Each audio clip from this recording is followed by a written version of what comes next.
प्रश्न हमारे भीतर खड़ा होता है। जब हम सूर्य नारायण भगवान को अर्घ देते हैं, जल चढ़ाते हैं, तो वो जल पृथ्वी पर जब गिरता है तो उसके छींटे हमारे शरीर पर लगते हैं। क्या वो ठीक है? क्या वो श्रेष्ठ है? तो शिव महापुराण की कथा कहती है, जब हम सूर्य को अर्घ देते हैं, सूर्य को जल चढ़ाते हैं, वो पानी जब पृथ्वी पर गिरता है, उसके छींटे हमारे शरीर पर लगते हैं, तो वो श्रेष्ठता का भाव निर्मित करते हैं। वो गलत नहीं हो सकता। कारण अब वो भी समझ लीजिए।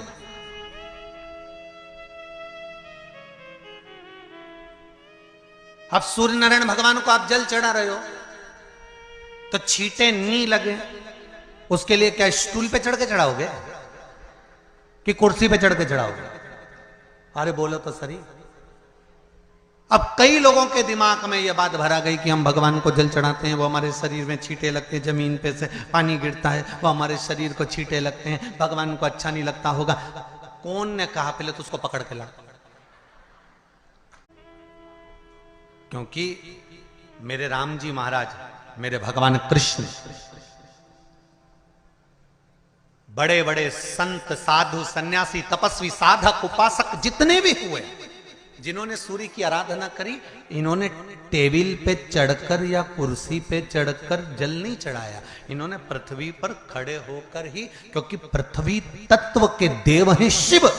जब हम मृत्यु लोक पर खड़े होकर, पृथ्वी पर खड़े होकर भगवान शंकर का भाग पृथ्वी तत्व को धारण कर कर जल को हाथ में लेकर जब समर्पित करते हैं, और जो जल नीचे गिरता है वो शरीर पर अगर लगता है तो हमको उसका आशीर्वाद ही प्राप्त होता है, दोष नहीं लगता। पर लोगों ने इसको विपरीत कर दिया। कि कौन ने विपरीत करा? कई लोगों ने इसको विपरीत कर दिया। कौन ने विपरीत करा? तो जो दूसरे धर्म के लोग होते हैं, जिनको हिंदू धर्म से नफरत होती है और जो हिंदू धर्म की पूजन, सेवा, अर्चना को समाप्त करना चाहते हैं, वो धीरे धीरे धीरे धीरे कहने लगे कि सूर्य को जल चढ़ाओगे तो शरीर में लगेगा, शरीर में लगेगा तो दोष लगेगा। इसको कह कहकर घर घर में सूर्य को जल चढ़ाना लोगों ने बंद कर दिया कि आप जल चढ़ाएंगे तो दोष लगेगा, शरीर पे छींटा लगेगा, शरीर को ऐसा लगेगा। ये दोष नहीं है। कितनी सुंदर बात है महाराज। सूर्य नारायण भगवान को जब जल चढ़ाया जाता है, हाथ सिर से 8 इंच की दूरी पर होना चाहिए। जम के बोलिए, सिर से कितना ऊंचा होना चाहिए? 8 इंच ऊपर अपना हाथ होना चाहिए मस्तक से सूर्य को जल चढ़ाते समय। और ना चांदी का, ना स्टील का, ना लोहे का, ना प्लास्टिक का, ना कांच का, ना सोने का कोई बर्तन, ना कांसे का, ना एल्युमिनियम का, ना पीतल का, केवल एक पात्र होना चाहिए, वो है तांबे का। काय का पात्र होना चाहिए? तांबे का पात्र। और सूर्य नारायण भगवान को जब 8 इंच ऊपर तुम्हारा हस्त है, और जब हम सूर्य को जल चढ़ा रहे हैं, कैसे जल चढ़ाना है वो भी समझ लीजिए। अगर कोई कैंसर का मरीज है, जिसके चेस्ट में कैंसर आ गया हो, लेफ्ट में, राइट में कहीं पर कैंसर आ गया हो, या कोई गठान आ गई हो, तो महाराज आप जल चढ़ाते समय उस जल की धार को सूर्य भगवान को जब चढ़ा रहे हो, तो धार आपकी गठान की ओर जाना चाहिए, जिससे सूर्य की किरण उस जल में से आपके उस स्थान पर पड़े, उस जगह पर पड़े जहां पर गठान है। महाराज आप लगातार जल तो चढ़ाना चालू करो, अच्छे अच्छे डॉक्टर फेल हो जाएंगे और कह देंगे गठान ठीक हो गई।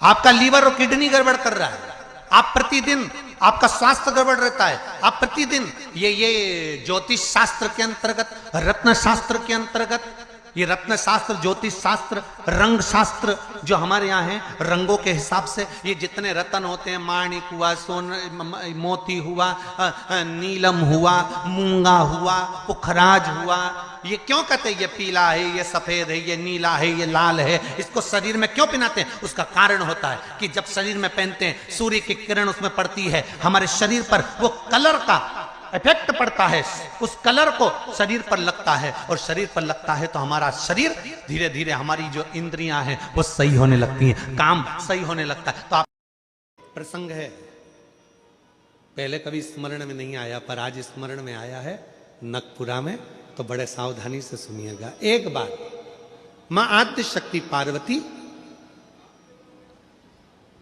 अपनी सखी गजमुखी के पास गई। क्या नाम था उनकी सहेली का? गजमुखी। जम के बोलो, गजमुखी। उनकी सखी गजमुखी के पास गई।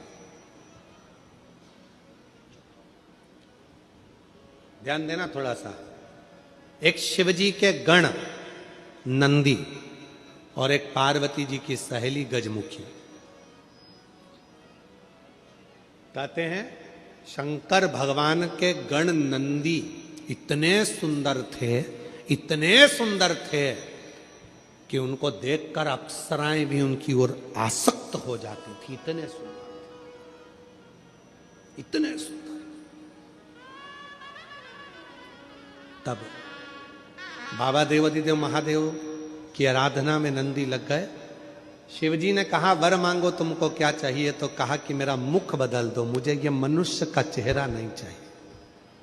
क्यों? अगर ये चेहरा रहेगा तो लोग मेरी ओर आसक्त होंगे और मैं आपकी भक्ति नहीं छोड़ना चाहता, इसलिए मुझे ये चेहरा हटाकर आप नंदी का चेहरा लगा दीजिए और मुझे आपका शिष्य बना दीजिए। दूसरे नंबर पर है माता पार्वती जी की सहेली गजमुखी। इतनी सुंदर थी, इतनी सुंदर थी, इतनी सुंदर, जो आज के जमाने में दिन भर इंस्टाग्राम पर और फेसबुक पर और ना जाने कौन कौन से वो सोशल मीडिया पे आप जितनी भी सुंदर सुंदर कहते हो ना, कितनी सुंदर, कितनी सुंदर, ये सब जितनी दुनिया की सुंदरता है पार्वती जी के साथ रहने वाली एक उनकी सखी गजमुखी के चरणों की धूल के बराबर है। चरणों की धूल के बराबर। इतनी सुंदर थी गजमुखी। एक दिन गजमुखी आई पार्वती जी के पास। गौरा, गौरा, गौरा। गौरा ने कहा क्या बात है, क्या हो गया? एक वर चाहती हूं तुमसे। क्या वर है? बस मैं चाहती हूं कि जब भी मैं तेरे साथ चलूं पूरी दुनिया की दृष्टि केवल तुझ पर रहे, मुझको कोई ना देखे, ऐसा वर चाहिए। पार्वती जी ने कहा इतनी स्त्री की सुंदरता तो उसके चेहरे से ही होती है, और तू ऐसा वर मांग रही? नहीं नहीं नहीं, मुझे बस तू वर दे दे, ऐसा वर दे दे। पार्वती जी ने कहा तुझे जो अच्छा लगे वो प्राप्त कर ले, मुझे हाथी का मुख लगा दे। हाथी का, ठीक है। गजमुखी हो गई पार्वती जी, बहुत सुंदर। अब एक बार गजमुखी ने नंदी से संवाद कर लिया।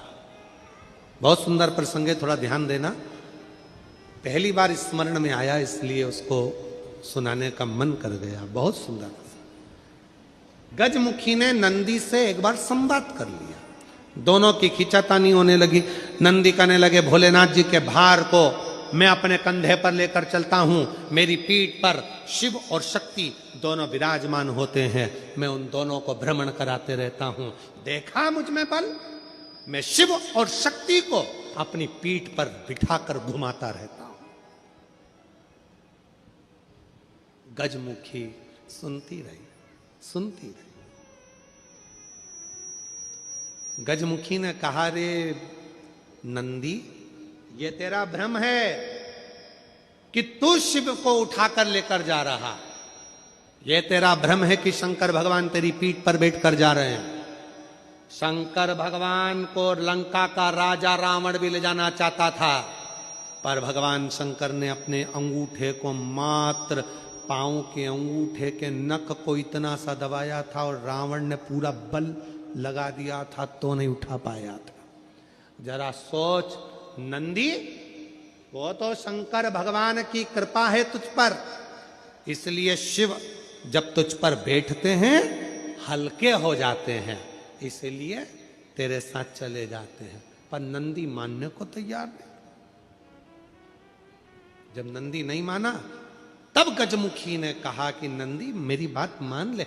नंदी कहते नहीं नहीं, अगर तुम कहती हो कि शिव हल्के हो जाते हैं भक्त के लिए, तो तुम ऐसा कुछ कर कर बता दो कि शंकर भगवान तुम्हारे कहने पर बैठ जाए। ठीक है, आज गजमुखी पार्वती जी की आज्ञा लेकर तब साधना में बैठ गई। शिव जी प्रसन्न हो गए। क्या बात है गजमुखी, क्या चाहती हो? इतने दिनों से तुम तप साधना कर रही हो पार्वती की, आज मेरी तप साधना? क्या हुआ? बोलो गजमुखी, क्या चाहती हो? गजमुखी ने एक बेलपत्र का पत्ता दिया और बाबा भोलेनाथ जी से कहा, बाबा मेरा निवेदन है, इस पत्ते को मैं हवा में उड़ाऊंगी, आप उस पत्ते पर क्या बैठ जाओगे? शंकर भगवान बोलने लगे, अकेला बैठूं या पार्वती को भी बैठाऊं? गजमुखी बोली, इतने से पत्ते पर पार्वती भी बैठ जाएगी? शिव जी बोले, पार्वती को बिठाऊं, साथ में गणेश जी को भी बिठाऊं कि रिद्धि सिद्धि को भी बिठाऊं? गजमुखी ने कहा, इतने से पत्ते पर गणेश रिद्धि सिद्धि बैठे। शिव जी बोले कि कार्तिकेय को भी बिठा लूं कि अशोक सुंदरी को भी बिठा लूं कि जया विशारा सामरी बारी दौतली देव सबको बिठा लूं? इतना बड़ा परिवार सब बैठ जाएगा? इतने में शिव जी बोले कि भगवान विष्णु और लक्ष्मी को भी बिठा लूं क्या? कहा विष्णु लक्ष्मी, तू कहे तो ब्रह्मा ब्रह्माणी को, ब्रह्मा ब्रह्माणी, इंद्र इंद्राणी, 33 कोटि देवता इस पत्ते पर बिठा देता हूं, बोल गजमुखी। गजमुखी मुस्कुराकर बोली, ये सब तो नहीं, केवल आप बैठ जाइए। गजमुखी ने शिव नाम लेकर पत्ते को शिवलिंग पर चढ़ाने के लिए बस थोड़ा सा उसको नीचे की ओर गिराया। उतनी देर में उस पत्ते के अधर पर मेरा शंकर आकर विराजमान हो गया। मेरा शिव, मेरा शिव उस पत्ते पर आकर विराजमान। आवाज लगाई, नंदी जल्दी आओ। तुम कहते थे मुझ में बल है, मैं शिव को पीठ पर बिठाता हूं। तुमसे ज्यादा बल एक बेलपत्री के पत्ते में है, जो पूरे 33 कोटि देवता को एक पत्ते पर बिठा सकता है। एक बेलपत्र के पत्र में वो बल होता है, एक बेलपत्र के पत्ते में वो बल होता है, पूरे ब्रह्मांड को वो अपने में समेटे रहता है। तब भगवान शिव ने प्रसन्न होकर कहा, सुनो गजमुखी, आज मैं प्रसन्न हुआ, तुम्हें वर देता हूं। जब भी पृथ्वी पर मृत्युलोक में कोई पार्थिव शिवलिंग का पूजन करेगा और पार्थिव मिट्टी का जब कोई शिवलिंग बनाएगा, उस शिवलिंग को केवल थाली पर, पाटे पर या लक्कड़ पर नहीं, मेरा बेलपत्र रखकर जब उस पर कोई शिवलिंग का निर्माण करेगा, जो कामना वो चाहेगा उसकी कामना शिव उसी क्षण पूरा कर देगा, उसी क्षण पूरा। आप में से कितने लोग हैं जो पार्थिव लिंग का निर्माण करते हैं? हाथ उठाओ। करते हो सब? वैसे नहीं करते होगे तो सावन में अपन लोग सब मिलकर ही करते। काय में बनाते हो? पात्र में। पात्र के अंदर जब शिवलिंग का निर्माण करते हो तो सबसे पहले नीचे एक बेलपत्र रखा, रखते हो? जम के तो बोलो, रखते हो ना? बहुत जरूरी है एक बेलपत्र। क्यों? कहते हैं जब हमने शिवलिंग बना लिया, पूजन चालू कर दी, पानी डालना प्रारंभ करा, ये तो मिट्टी है, धीरे धीरे पानी चढ़ते चढ़ते गलने लगती है। जब मिट्टी गलने लगती है, शिवलिंग थोड़ा थोड़ा थोड़ा थोड़ा खंडित होने लगता है। मन में आता है कि हमने शिव जी की पूजन करी, शिवलिंग मिट्टी का था, गल रहा है। शहद चढ़ाने से, दूध चढ़ाने से, जल चढ़ाने से, अभिषेक करने से मिट्टी गलने लगी है, शिवलिंग खंडित होने लगा है। शिव महापुराण की कथा कहती है, पार्थिव लिंग को मिट्टी के शिवलिंग को जब हम बेलपत्र के ऊपर निर्माण करते हैं, पार्थिव शिवलिंग बनाकर पूजन करते हैं, तो वो मिट्टी का शिवलिंग अगर गल भी जाए, टूट भी जाए, पानी में बह भी जाए, तो याद रखना वो कभी खंडित नहीं माना जाता, वो अखंड ही माना जाता है। जब व्यक्ति के मन में अहंकार आ जाता है, जब व्यक्ति के मन में अभिमत्ता आ जाती है, थोड़ा सा अभिमान आ जाता है, तो वो भगवान से दूर हो जाता है। 3 चीजें भगवान से दूर कर देती है। पहले नंबर पर व्यक्ति के भीतर का अहंकार, दूसरे नंबर का हमारे भीतर की ज्यादा कामना,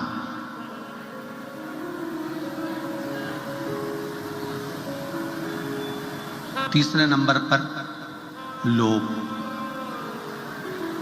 एक अहंकार, कामना और लोभ, ये 3 ऐसी है कि जो हमें परमात्मा से दूर कर देती। जैसे जैसे भीतर अहंकार आता चले जाता है, अभिमान बढ़ता चले जाता है, अभिमत्ता आती चली जाती है, वैसे वैसे परमात्मा दूर होते चले जाता है। भीतर काम जाग जाता है, कामनाएं बढ़ती चली जाती है। भगवान मुझे ये दे देना, भगवान मुझे वो दे देना, भगवान मुझे ये प्रदान कर देना। और मान लो भगवान ने यदि तुमको वो नहीं दिया, तो तुम्हारे भीतर निराशा उत्पन्न हो जाती है और तुम भगवान से दूर हो जाते हो।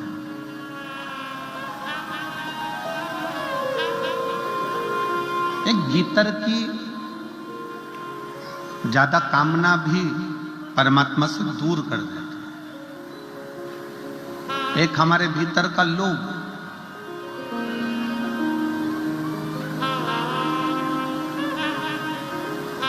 ऐसा नहीं है कि भगवान ने किसी को कुछ नहीं दिया।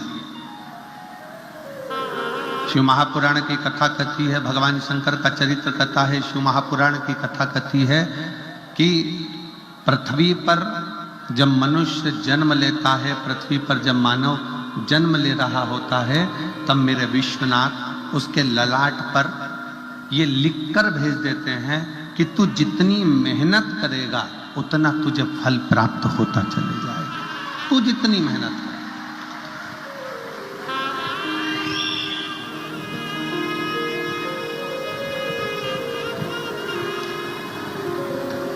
तो जितनी जितनी लगनता से काम करेगा, जितनी जितनी मेहनत से काम करेगा, जितना जितना परिश्रम करता चले जाएगा, उतना उतना तू प्राप्त करता चले जाएगा। पर भगवान शंकर ने एक बात और कही है, साकरी की मेरी जीजियां और मेरे जीजा, बेटियां बेटा, इस बात का स्मरण करेंगे कि कभी भी कमाई करो, धन कमाओ, खूब कमाओ, व्यापार करो, खूब करो, पर शिव महापुराण की कथा कहती है कमाई करना तन से करना। काय से करना? जम के बोलो जरा, तन से।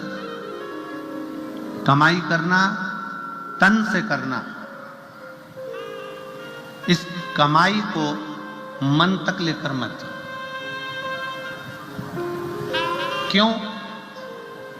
कमाई करने बैठे कोई व्यापारी रुपये लेकर भाग गया, कोई धन डूब गया, कोई पैसा चले गया, और तुम मन से अगर कमाई कर रहे थे, पैसा डूबा कि तुम्हें अटैक आया, टेंशन आया, डिप्रेशन में पड़ गए। मन से अगर तुम कमाई कर रहे थे तो तुम कहीं ना कहीं बीमार पड़ जाओ। इसलिए शिव महापुराण की कथा कहती है कमाई करो तन से और भजन करो मन से। कमाई तन से करिए। अगर कमाई करना है तो तन से करो, खूब अच्छे से। इस शरीर के द्वारा जितना कमा सकते हो, इस शरीर के द्वारा जितना ला सकते हो लेकर आओ, जितना कमा सकते हो उतना कमाओ, जितना कर्म करना हो उतना करो। कमाई तन से करो और खूब करो, पर इस कमाई को मन तक लेकर मत जाओ।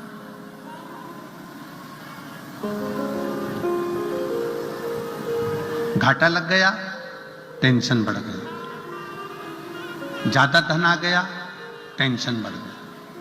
क्यों? क्योंकि तुम उसको मन तक लेकर आए, तुम उसको मन तक लेकर पहुंचे। कई लोगों ने पैसे को, कमाई को मन से लगा रखा है कि मेरा मन मन।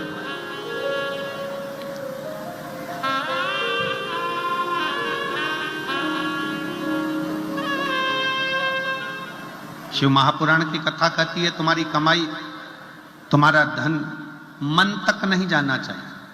तुम्हारी कमाई, तुम्हारा धन तन तक रहे पर मन तक ना पहुंचे। मन तक पहुंच गया, कोई घाटा लग गया तो तकलीफ, मुनाफा हो गया तो तकलीफ। कहीं ना कहीं व्यक्ति धीरे धीरे धीरे धीरे डिप्रेशन की ओर बढ़ता चले जाता है, टेंशन की ओर बढ़ता चले जाता है। इसलिए शिव महापुराण की कथा कहती है कि तुम्हारी कमाई तन तक रहे, मन तक मत जाने।